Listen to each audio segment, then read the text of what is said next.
Oh, today was horrible. Why, hello, Cleo.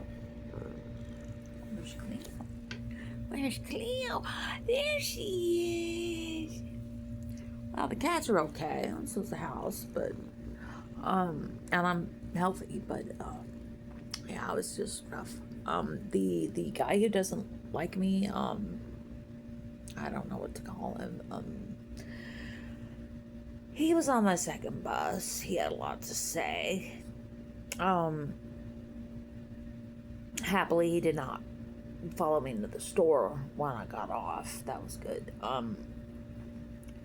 I volunteered to do some additional work, and it was very taxing. And then on my lunch, I looked at my Facebook, and there was an accident today. Well, manslaughter today, basically. A drunk driver ran in a mail truck right outside my subdivision and killed the carrier, who is a 58-year-old man with a name that sounds like it would fit my mail carrier. Now, I have no way of knowing if it's my guy or not, but I have a bad feeling it is. That said, somebody did bring my mail today, so um, I don't know. I just, what I did do is I got one of those little blue invitations, the ones that keep regenerating, and out of my bag, and I put that with a Bible promise book in the mailbox. I figure if he's gone, whoever delivers the mail can use it. If he's not gone, maybe having lost a coworker, he'll actually read it. I don't know. So, in the past, he has not been really eager to get stuff like that, and even like any kind of snack, water, hot hands, and nothing. He wants nothing. Even money. I put money in on Christmas. He's like, no, it just was there the next day. I'm like, okay, but so that was pretty rough. It's just crazy at work, and part of the problem is the customers are just abusive. There's no other way of putting it, and they're just they come at me with this. I'm sorry, I lived in California for 15 years.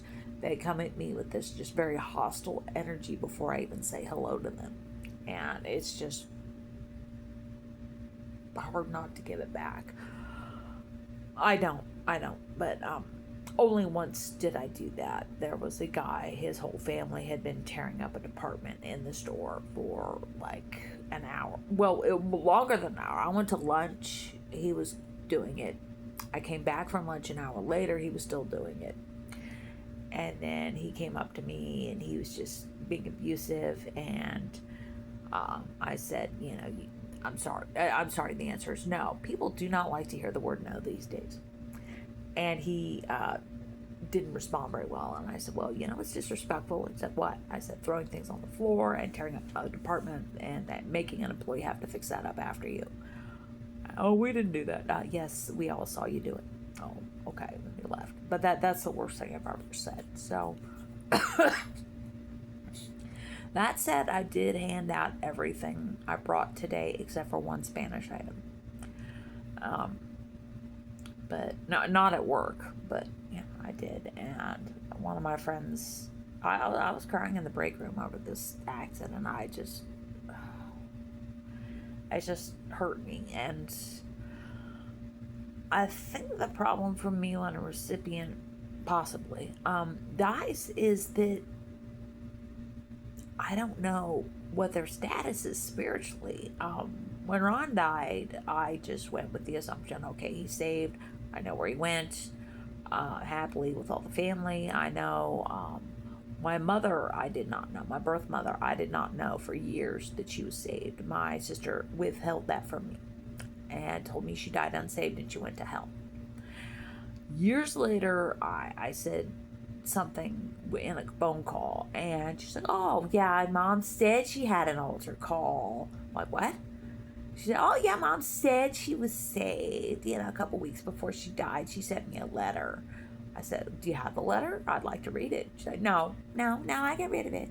I'm like, "Well, why didn't you tell me this?" She's like, "Well, it wasn't my church, so it doesn't count."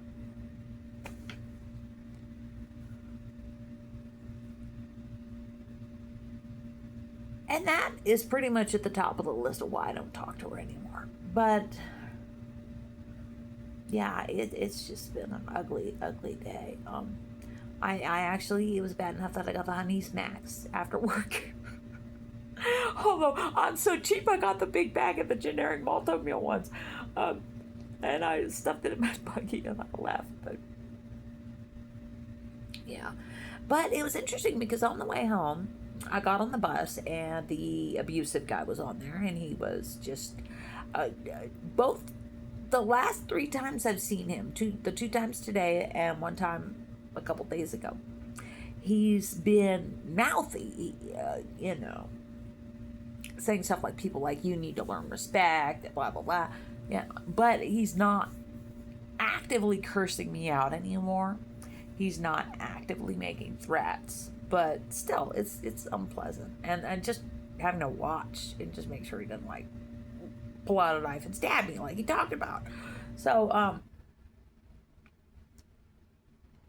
that was yeah, not fun. And he got off, and then I gave the driver the candy because I figured if this guy sees me handing out candy, he's gonna go ballistic. And and she's like, "Oh, I was wondering when you were gonna give me that." And I said, "Well, yeah, I just didn't want to, And I said that guy doesn't like me. And I said something about my ministry to the driver, and this guy about halfway back says, "Oh, well, what's your ministry?" And I said, "Never ever ask me about the Bible handouts. I will bend your ear in half." So I told him a little about it, just like that teaspoon version.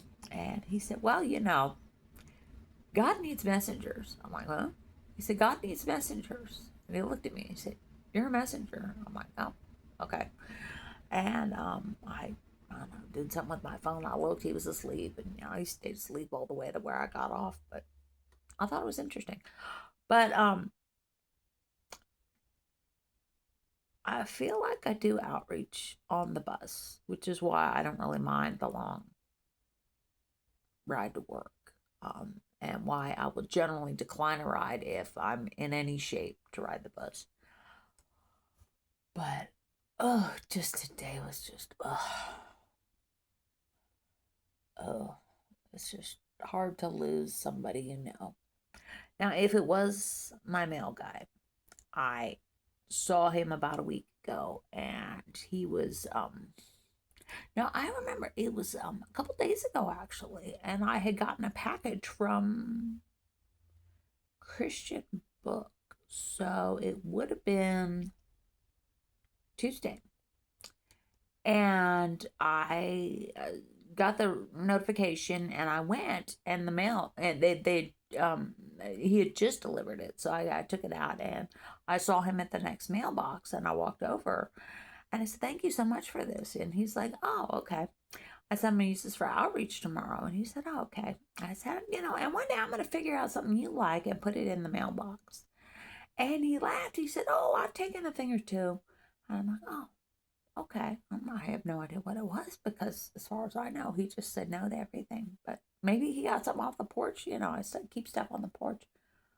I have to put up the snacks at night because critters were getting into them. But I have Bibles and stuff. Somebody takes it now and then, so man. But yeah. So I at least the last words I gave him were words of appreciation and respect.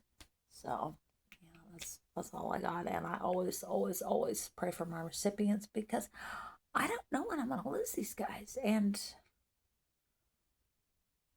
I want to know I was diligent. And that was one sin I committed in my life, is that the Holy Spirit was telling me I needed to pray for my mother's salvation.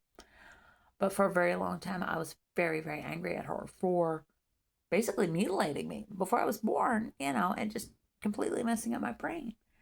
And it is not been an easy life, and because of that, and it was just very hard to forgive her. And she was always about making it about her when she would apologize. She apologized to me once or twice before she died. I didn't really understand what it was about until this big secret came out. But um, it was a lot. I was just very bitter, and I didn't really pray at all for her. I sent up a prayer or two now and then, but I wasn't anywhere diligent or committed or any of that. And after she died, and for the couple years I thought she went to hell, I really had a lot of conviction on that. And so I'm definitely committed to praying for my recipients. And if you're watching this, you're a recipient, and I am praying for you daily, at least daily. And that's one reason I wear the ring. It's just any kind of ring on my right hand, because I just want a reminder to pray for my recipients, to take a minute and to think about my witness wherever I am and stuff like that. I remember one time I think it was zoning, and I was bent over, and I had to bend over to do something, and my cross swung out around my neck, and I'm like, oh yeah. Oh, and does anybody know why there's fireworks in Houston tonight? Just south of me. They've been going on for like an hour now. So, well, anyways, that's it.